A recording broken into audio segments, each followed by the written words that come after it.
माँ, बेटा गली में कुत्ते बहुत हैं और मुझे पता है तुम्हें कुत्तों से बहुत डर लगता है। और सभी हंसने लगे। इतने में मुन्ना बाहर आ गया और माँ से मेरे बारे में पूछा। माँ बोली कि बबू दीदी के भाई हैं। मुन्ना कोह शिव भैया। मैं, हाँ मुन्ना, काफी बड़ा हो गया है तू तो। मुन्ना, दूसरा कोई ऑप्शन भी तो नहीं था न भैया। मैं, हाँ, और हंसने लगे। मुन्ना बोला, भैया मेरे लिए क्या लाए हो? मैं, मुन्ना मेरे बैग यहीं पर पड़े हैं, अभी सुबह तुम देख लेना सभी बैगों में और जो अच्छा लगे तुम्हें वो सब ले लेना।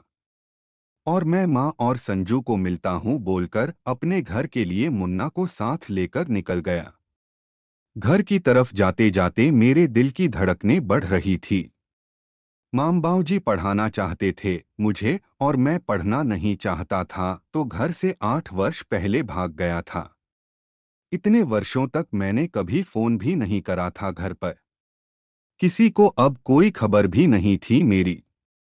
इतने में मुन्ना ने मेरे घर का दरवाजा खटखटाया और बोला, बढ़िया, गेट खोली जो। माँ शायद नींद में थे तो उन्होंने दरवाजा खटखटाने की और मुन्ना की आवाज सुनाई नहीं दी तो मेरी बहन बबू ने आवाज लगाई अंदर से कि मुन्ना तू इस वक्त यहाँ। क्या हुआ? सब ठीक तो है? कहते हुए दरवाजा खोला। मुन्ना, दीदी देखो शिव भैया आ गए। बबू शिव और रोने लगी। मैंने उसे गले लगाकर चुप कराया, फिर अंदर गए और बहन भाई आपस में बातें करने लगे। बीच में ही मुन्ना बोला, भैया मैं चलता हूं अब। मैं और बबू साथ में ही बोले, अरे तुझे सोना ही तो है, यहीं सो जाना, बातें करते हैं थोड़ी देर। मुन्ना, भैया सुबह स्कूल जाना है और जल्दी उठकर पढ़ना भी है, कल टेस्ट है। नहीं तो मैं रुक जाता, कल आप ही के पास सोऊंगा। तो बबू ने कहा ठीक है कल स्कूल से आने के बाद आ जाना। मुन्ना ठीक है कहकर चला गया। इतने में माँ और बाऊजी भी जग गए थे और बाहर आकर पूछने लगे, बबू बेटा कौन? मैं उठकर माँ बाऊजी के पाँव लगा और उन्होंने सीधे गले लगा लिया और खुशी से सभी के आंखों में आंसू आने लगे। मेरे भी आंखों से नीर धारा बहने लगी।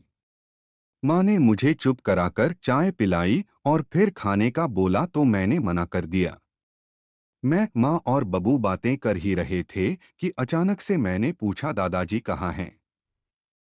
माँ बोली कि आज चाचा जी बाहर गए हुए हैं तो दादाजी उनके घर पर सो गए हैं, सुबह आएंगे तब मिल लेना। पर मुझसे रहा नहीं गया तो मैं दादाजी से मिलने अभी जाने का बोलकर दादाजी के पास चला गया। कुछ देर दादाजी से बातें करके वापस घर आकर सो गया। वैसे भी अभी सुबह के 4 बजने को हो रहे थे तो नींद तो नहीं आई, बस ऐसे ही थोड़ा आराम कर लिया। सुबह होने के बाद माँ ने मुझे चाय पकड़ाई और माँ भी पास में बैठकर चाय पीने लगी। इतने में बबू भी आ गई। हम चाय पीते पीते बातें कर रहे थे कि माँ को याद आया चूल्हे पर सब्जी चढ़ा रखी है तो वो रसोई में चली गई। बबू ने मुझसे पूछा, शिव संजू से मिला? मैं, हाँ। पर बबू वो रात को रेलवे स्टेशन पर क्यों सोती है और रो भी रही थी? बबू, तेरे इंतजार में भाई। मैं, मेरे इंतजार में मतलब? बबू, पागल है तू, जो अंग्रेजी में पढ़ाई करना चाहती थी उसने तुम्हारे साथ पढ़ने के लिए हिंदी में पढ़ना शुरू कर दिया। और तो और जिसने तुम्हारे इंतजार में जहां से तुम गए थे उस स्टेशन पर हर रोज रात में चली जाती है, वो भी अकेली, और तुम्हारा इंतजार करती रहती है या करती रहती थी। और तुम पूछ रहे हो इंतजार मतलब? भाई सच में पागल है तू। मैं आंखों में आंसू लिए हुए, बबू मैं आता हूँ। मैं संजू के घर की तरफ भागा और अंदर घुसते ही जोर से संजू संजू चिल्लाने लगा। संजू की माँ बोली, क्या हुआ बेटा? इतने हांफते हुए क्यों चिल्ला रहे हो? मैं, माँ, मैं, अग्रिस ने जो कहा है मुझे मिलना है उससे। माँ, बेटा वो तो मंदिर गई है। बैठो, थोड़ी देर में आ जाएगी। माँ आगे भी कुछ कह रही थी कि मैं वहां से मंदिर की तरफ भागने लगा। मैं मंदिर में पहुंचने ही वाला था कि संजू मुझे मंदिर के बगीचे में बैठी दिखाई दी। वो जो मैंने रात में उसे चूड़ियां पहनाई थी उन्हें निहार रही थी और आंखों में पानी लिए थी।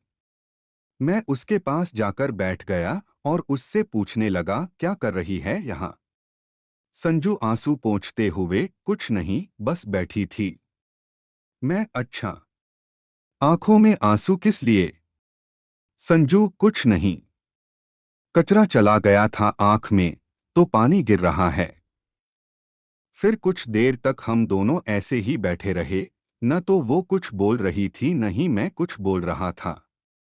काफी देर शांत रहने के बाद मैंने बोला, मंदिर में चलें। संजू ने बिना कुछ बोले हमें गर्दन हिलाई और हम दोनों मंदिर में चले गए। पर संजू कुछ उदास सी लग रही थी। मंदिर में परिक्रमा देने के बाद मैंने सिंदूर हाथ में लिया और संजू से बोला, मेरे नाम का सिंदूर अपनी मांग में भरोगी? संजू ने झट से मेरा हाथ पकड़ा और मेरे हाथ से अपनी मांग में सिंदूर भरा दिया। अब वो एक बार हंस रही थी तो एक बार रो रही थी। फिर उसने मुझे गले लगाया और कहा, बहुत इंतजार करवाया है तुमने, अब कसम है तुम्हें मेरी मुझसे दूर चले गए तो।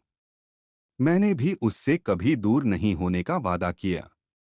फिर वो बोली, चलो अब घर चलते हैं। सच में आज संजू बहुत खुश लग रही थी। मैंने आज पहली बार उसे इतना खुश देखा था।